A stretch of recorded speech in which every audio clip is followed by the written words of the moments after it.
Right, good evening, administrators, fellow board directors, folks, and members of the public. Tonight, I'm Zachary Epps, co-chair of the policy committee meeting, formally calling it open for tonight. I'll start by taking a roll call for our members. To my left, this is Jenny Bowman. Here. All right, this is Julie Haywood. Present. Awesome. And again, Zachary Epps. We'll move forward with approval of the minutes or consideration of the minutes from our last meeting on April 25th, 2023. So moved. Second. All in favor? Aye. Move forward, and with that, I'll move forward to old business and hand it over to administration. You're gonna pull it up. Yep. So under old business, we have the policy and AR 130 homework, which will go up for adoption at the June 13th legislative board meeting. So the committee will remember with 130, we had a lengthy presentation by Dr. Smith and her team last month. There were some revisions that were discussed in real time at the meeting that we made. But otherwise, I believe that the policy and the AR remain consistent with what the board discussed, the committee discussed at the last meeting. Some of the revisions that the committee requested we made after the meeting, but they were all the revisions that were requested from the table last month. So I have the policy up on the screen here. And then there's also an AR. Awesome. I'll open up for board comments. Yes, just a question, Mr. Diazio. Could you, as I was looking through this, and since it was a red line, I couldn't recall all of the changes we made. Could you just briefly do a high-level summary of the changes? Yes, from that were requested last month. Okay, so we looked at language. Let me start with the AR. So we added to each section about reading for 20 minutes. We discussed adding language or longer as time allows. That was one of the revisions that was requested. There was also clarified that we clarified language regarding either in parent responsibilities or in teacher responsibilities, assisting students with understanding what to do if the homework exceeds or consistently exceeds the amount of time that it's supposed to take. And there was a comment made about adding to the teacher's responsibility, giving feedback about homework. Those were the three major changes that I recall. And we also added headers, correct? Yes, that's right. Well, added headers to each of the bullets.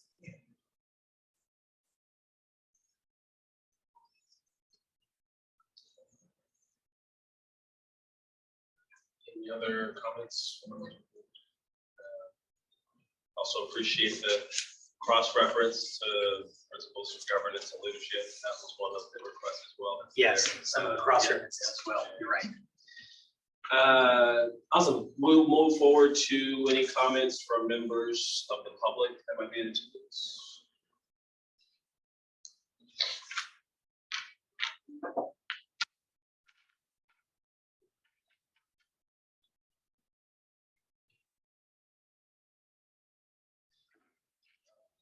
And are we still okay?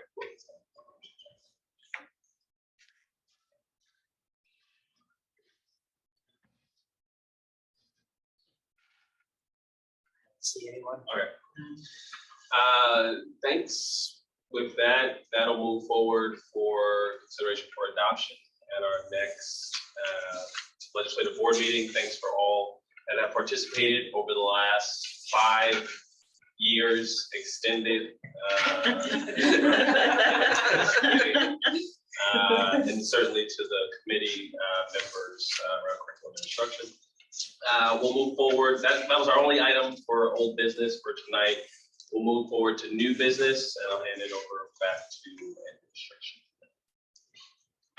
administration. The first item under new business is policy and AR 210, use of medication.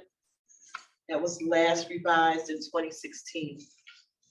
Yes, so 216 is the medication policy. It was selected primarily because of the last revised date of 2016, which is at this point, one of the oldest policies in the manual. We rewrote this policy because again, it's one of the policies, I can probably try to find it here, but the text was hard to edit because they were pasted in as image files. So you're going to see all new language here. Most of what's in both policy and AR for 210 is pretty heavily regulated by school code. So just to give a broad overview, in the school context, only the school nurse is able to administer medication. So you can't give medication to a teacher or to a principal to administer to a student. And except for the specific areas of the law that the legislature has authorized self-administration or emergency administration, that rule holds up. There are some categories of medication that the law permits students to either self-administer or for non-nurse staff to administer in the case of an emergency or otherwise. Those categories are asthma inhalers and EpiPens, diabetes management medication, Narcan, and missing one.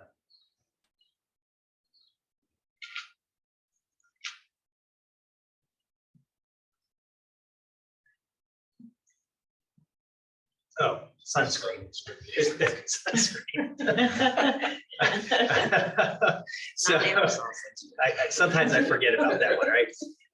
So the policy basically, and many times when the law permits either emergency administration or self-administration, board policy has to authorize staff to be able to do those things. So your policy, which is consistent with most school district policies, gives the authorization consistent with Pennsylvania law to those professionals who are permitted to administer medication.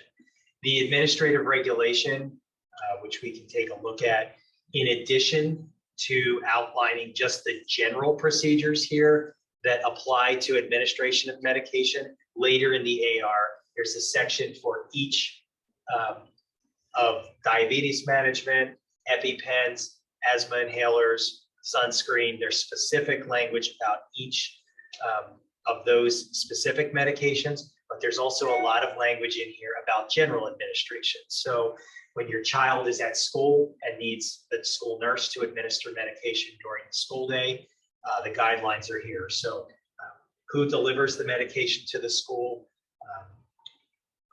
What are the procedures for the district administering, the timing, how old can the medication be? What are the procedures at the end of the year in terms of what happens to the medication? It's all outlined in the AR. And then there's also some language in here about beyond the school day, what do things like field trips and overnight trips look like? Because we do have to be thinking about those things because they happen routinely, and we need to be prepared to provide the accommodations so that all students, regardless of whether they require medication or not, are able to participate in school activities. And so Student Services Office does a really nice job coordinating with the nurses and communicating with the buildings ahead of time. Dr. Smith and I, a couple of years back, worked on the field trips policy and put together a new form that is rolled out at the building level, that when a field trip is scheduled, The nurses get notified, transportation gets notified, food service gets notified. And over the last couple of years, the final component of kind of tightening up all the field trip procedures was making sure that we have appropriate nurse coverage. Nurses are really hard to come across, and so the district works with a number of different, we have our school nurses, but then we also have different agencies that we can work with and provide either substitute nurses or contracted nurses on an as-needed basis. That's the high level. If there's any questions, I can gladly take them. I'll open it up to comments from members. Ms. Singh? Just one question in terms of the automatic external defibrillators. I understand that those are typically housed in our school buildings. Just a real question, I think either last year or maybe a couple of years ago, was there legislation on which was adopted in PA in terms of defibrillators and their use in schools?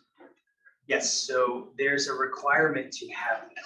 And so this policy here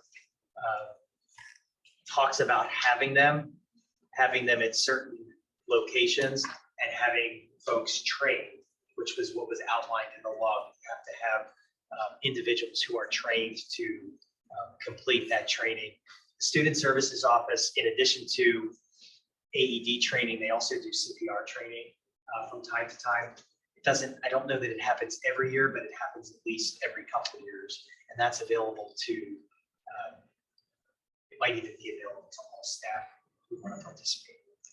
I guess one question I have is, we know that there have been some incidents with students when they come to school, not necessarily in a school building. Is there any requirement to have an AED device available, like at the field, like for practices or games? Has the urgency of obviously using one, maybe more urgent than somebody running back to the building and getting a So I'm not aware of any legal requirement for that to happen, but I've had numerous conversations with different schools about trying to put them in strategic locations where they are most likely to be needed. I don't want to even call it a concern, but the one issue that has to be addressed is how do you make sure that wherever they're going to be, that they're going to be used by trained individuals and aren't necessarily open to just public use. And so when you're talking about outside locations, it gets a little bit, you just have to think through those dynamics. I don't know the answer to whether here they are outside, but that's something that we could certainly look into. Taking notes on that. Okay, okay. just a question. It's something we could look into and maybe apply, and I don't know if it's something that could be taken to and from the fields. I think there might be portable. Yeah. So Many times the athletic trainers that are assigned to competitions also have them. One of the areas that, in speaking with different school officials, like the weight rooms are also a spot that some people don't think that they would be needed, but it's actually an area where it really could come in handy. Generally at the games on the fields, if the district's trainer is there, they generally have those supplies at the fields. okay, thank you.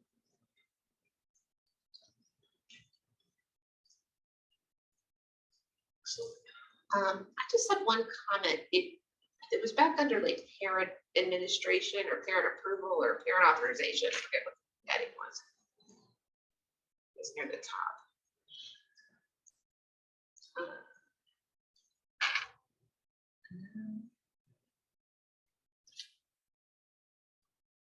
Parent guardian. Yeah, I Yes. think there it is. This first indented paragraph.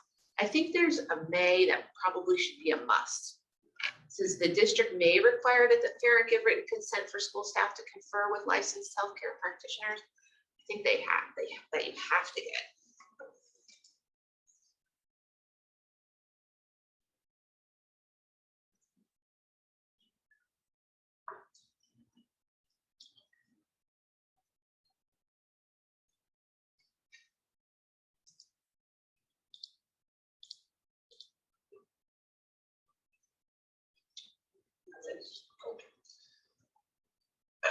And was that, we had no questions from members of the public, or there were no other members attending?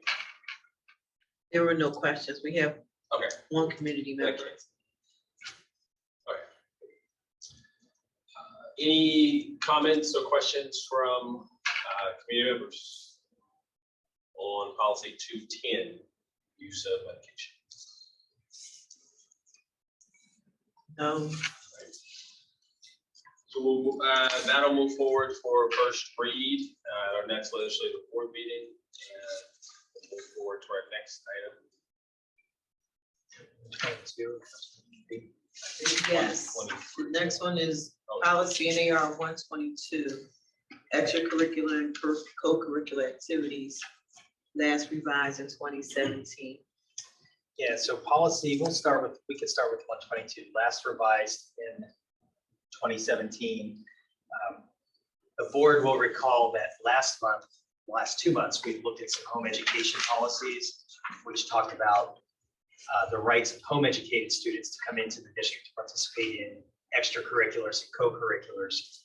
If I pull up the AR for one of the things that AR 122 does for us is it outlines the rights of various different students. So you see here, students enrolled in private schools, students enrolled in IU placements, students enrolled in charter schools, home educated students, and it talks about their rights to participate in district programs and extracurriculars. There was a lot of language, the language that's all struck out here in red was language that is now addressed in those home education policies that the board adopted. And so you'll notice that the home education language just simply refers to the policies on home education at this point. You'll also notice in the administrative regulation that the Equal Access Act language was deleted. That's been moved to the policy. And we added, modified the language regarding previously homeless students to students experiencing homelessness, and also added other educational instability. And we've really updated our cross references here and made it clear in the headings and the headers which policy corresponds to which group. So for example, homeless students, policy 259 addresses homeless. Home students on homebound instruction, policy 117. So we just tried to make it a little bit more readable. Those were the changes in the AR. And the language in there was one of the things we've tried to do with some of these policies is to get rid of some of the fluff. And policy 122, there was just a lot of excess language that we really tried to tighten up. Otherwise, no major changes to 122. Put it up for comments from the board. Yeah, just a question, maybe Dr. Scrivens might be from a process perspective. Under the policy itself, under delegation of responsibility, under number 3, it says where eligibility requirements are necessary or desirable, the board shall be informed and must approve the establishment of eligibility standards before they become applicable. I thought, so that's, I read that language, and somewhere else in this policy, I removed that language and said the board or its designee, because usually that's designated to the superintendent. Yeah, I wouldn't think. So I must have missed the one, so I will go back and correct that and kind of change that to. I appreciate it. No, It's a good, it's a good.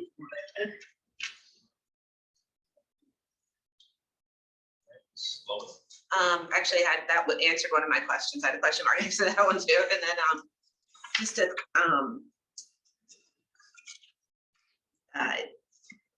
it doesn't really matter that much, but it should be individualized education program, not plans. Where's that It's under extracurricular activities in the policy? in the definition, yeah, in the definition section of the policy. Number 4 and number Yeah, number 4 under extracurricular activities. And number 3 under co-curricular activities. Yeah. And I'm gonna capitalize the I, the E, and the P. Right?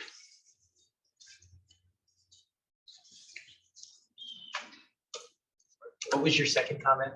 I got the one about the plan versus Yeah. plans, right? Yeah, plans for growth. The other one was, could you just talk a little bit about the Equal Access Act? I kind of vaguely remember this from law school and the whole concept of limited open forum and all of that, but could you just remind us what that's all about?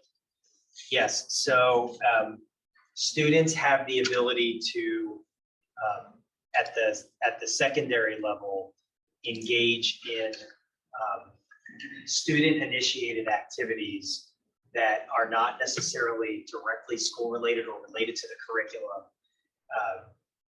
And where it talks about, regardless of the religious, political, philosophical, or other content of the speech. So if students want to band together and have a club that is focused, that's got a religious or a philosophical or political,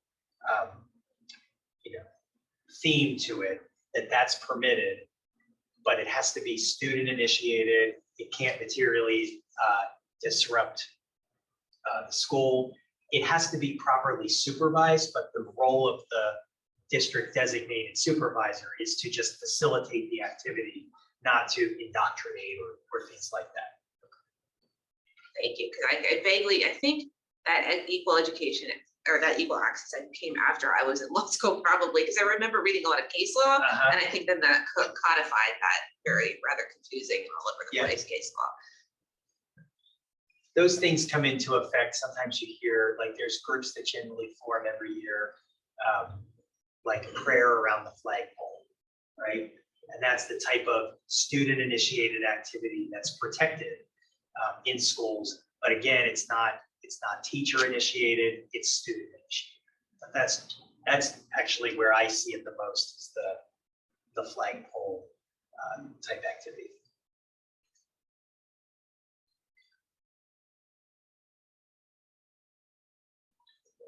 Any comments from our attending members of the public?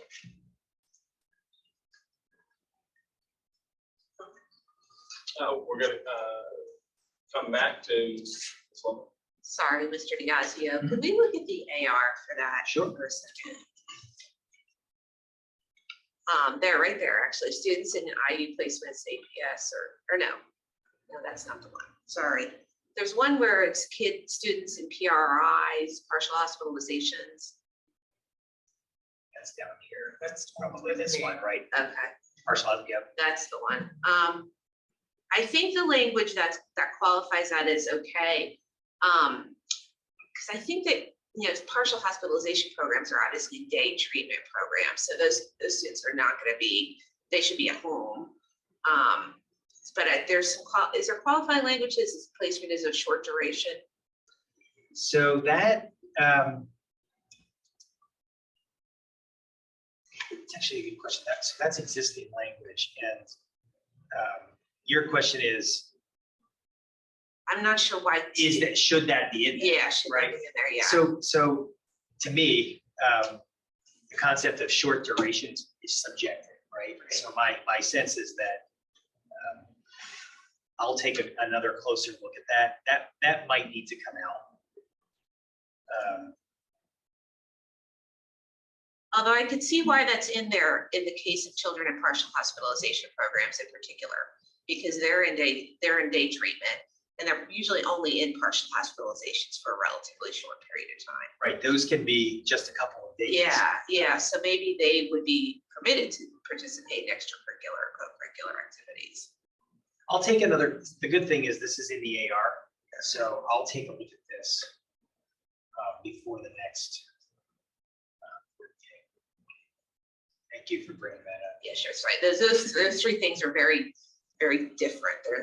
They're mental health, but they're different levels of treatment.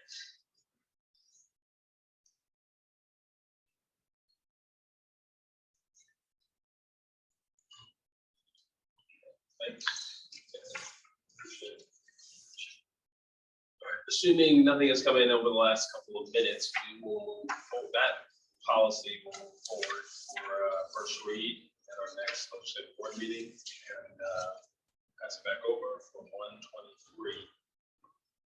Yes, 123, because we looked at 122, 123 was the policy that is kind of its companion policy, athletics and extracurricular and co-curricular activities. Also last revised in 2017. We added some definitions that are, these are school code definitions.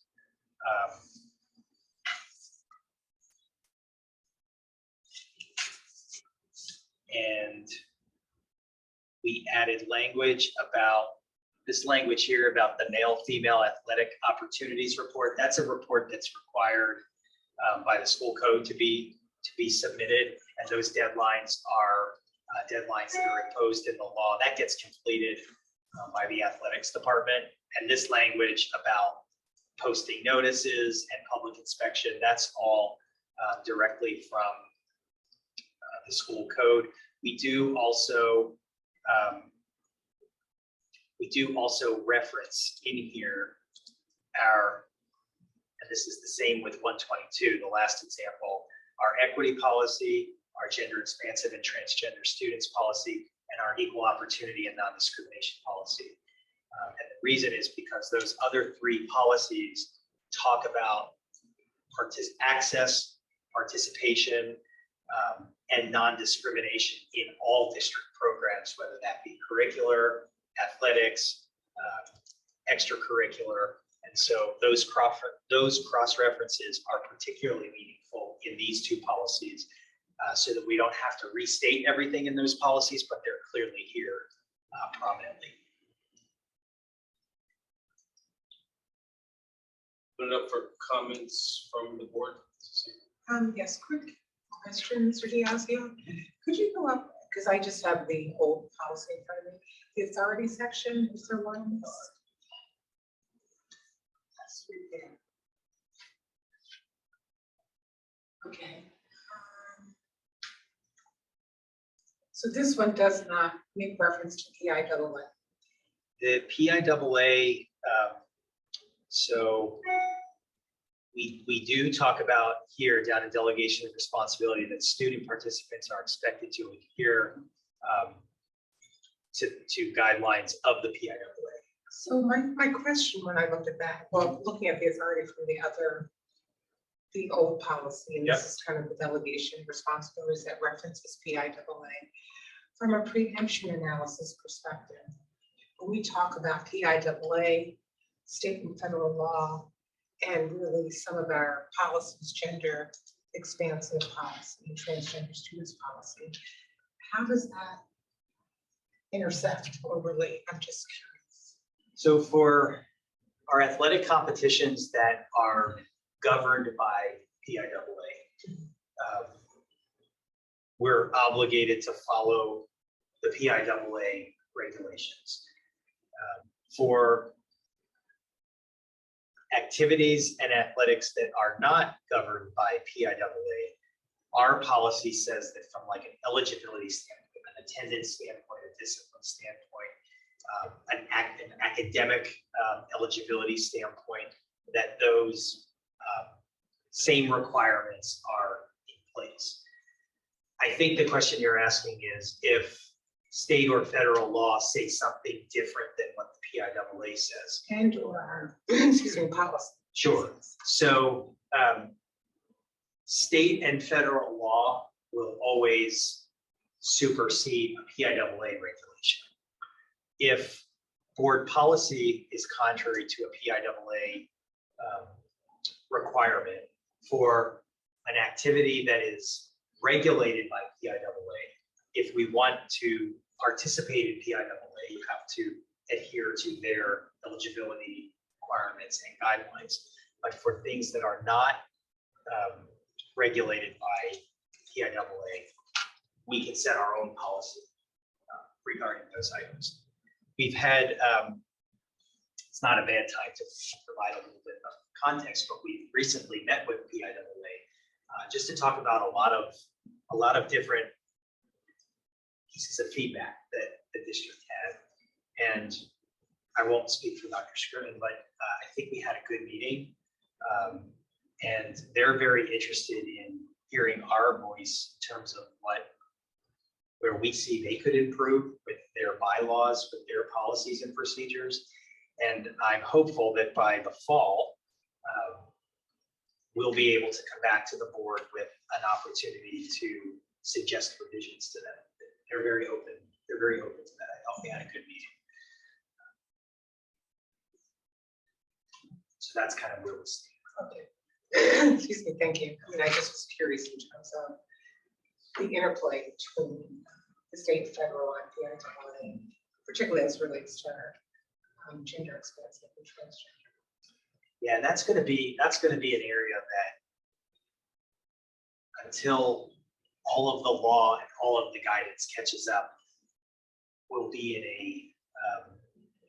a period of time where we have to just really analyze and take things on a case by case basis. It's almost like if you remember during the pandemic, which guidance controls? Is it the federal guidance? Is it the state guidance? Is it the Department of Health? It's going to, I imagine, take some time until all the laws catch up with one another. We see state and federal law trending locally, at least, sort of in favor of transgender student rights. District policy has certainly trended, particularly in Cheltenham, in that direction. And I think you're seeing the statewide organizations evolve slowly, more slowly, but they're talking about these things. So how quickly they'll get there will be sort of to be determined. Thank you. Yeah, Bridget had similar questions, quite timely. We actually have legislation that would really cause us to change our policy, although it's not likely to pass. Right, in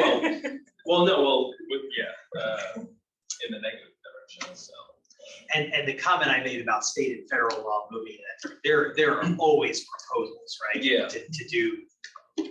To go in all different directions.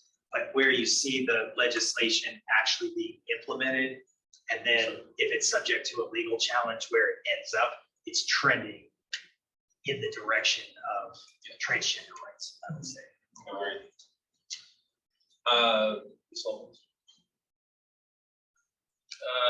We'll move to any comments on policy 123 from members of the public, either in person or.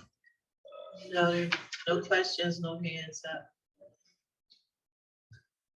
All right, that 123 will forward for first read as well at our next legislative board meeting. And with that brings us to the end of our agenda. Oh, you looked, okay. You looked up like there was something else. I can give a little bit of a preview about I wasn't, okay. future meetings, because I think this is our last meeting for the year. We had a little bit of a light agenda. And I know Mrs. Haywood appreciates my fun facts. I don't know if anybody else appreciates my fun facts, but I like my fun facts. So we've done a lot of work in the last 5 years in the manual. It's actually really exciting to see how much progress has been made. So there are currently 193 policies in the manual. That's actually a much smaller number than there were previously, because we collapsed 3 sections of employee policies down into one. So we probably were over 300 policies when we started. And we're now down to 193. Of those 193 policies, 136 of them, which is more than 70%, have a last review date of 2020 through 2023. We've just looked at since 2020. And the average, if you take the dates of all 193 policies, the average date of the last review date for the policies is August 23rd of 2020. Oh, Wow. We have no policies that have not been looked at. No policy, every policy in the manual has been looked at in the last 10 years. with the exception of the class size policy, which has not and is being discussed internally, and it's just not yet ready for a discussion. So since 2020, again, 136 policies, and that number's artificially low because all of the policies in the 400 and the 500 series were reviewed. They just ended up being repealed. So they're not even counted in that 136 category.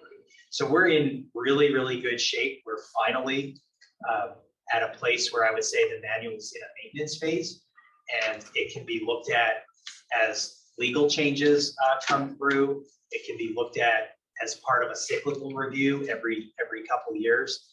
And frankly, because we're not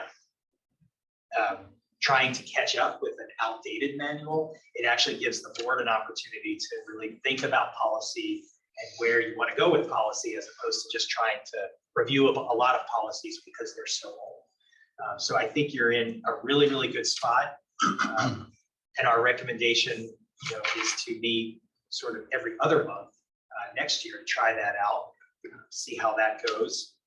And we probably will even to fill 5 or 6 meeting agendas. We'll probably be looking to the board for some suggestions on policies that you'd like to look at, whether they're old or not, because we definitely will have room in the agendas to add content for next year. We've come a long way. Back in 2019 and 2020 and 2021. We were looking at a long list of last reviewed dates in the 1990s, and we've really cleared that up. So it's really exciting to see where we're at. Add that to your legacy. It's quite fitting, to say that you can be a part of all of that, even this. And Mr. Fishbein, who's not present, but also a policy committee member as well.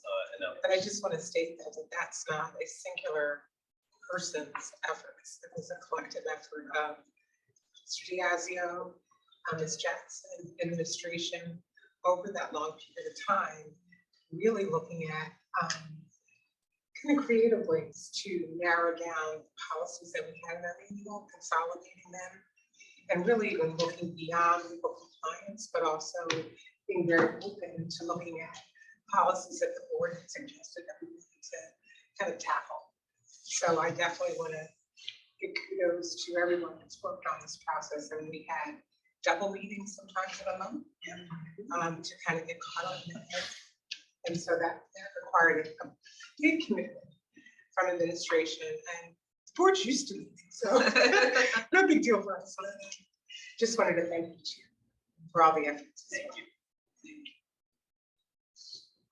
And just as an aside, again, I won't be on the board after December, but we have sustainability policy that we've been having on the books for a little while. So I would urge us to make sure that that becomes a priority if we can.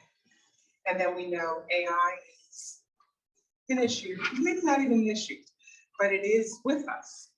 And so we'll have to also figure out from the educational perspective how we want to position ourselves with that. As pros and cons, a lot to consider. Just my 2 cents. Much more than that. So thanks, appreciate that. I'll await a motion to. Dr. Smith has her hand raised. I literally just, okay, must have just, Dr. Smith. Good evening. I just wanted to respond really quickly to Ms. Hayward's last statement. I did attend a Pennsylvania Association of School Administrators conference the past 3 days, and that was one of the key topics on the agenda. So I wanted to assure you that that is a conversation, a policy conversation that is happening across the school districts in the state, and we all have been collaborating, sharing experiences, and also giving our expertise as to what we think we should do moving forward. So that is a very active and ongoing conversation. Great. I'll await a motion. So moved. Second? All right. There we have it. The meeting is adjourned, and have a good evening, everyone.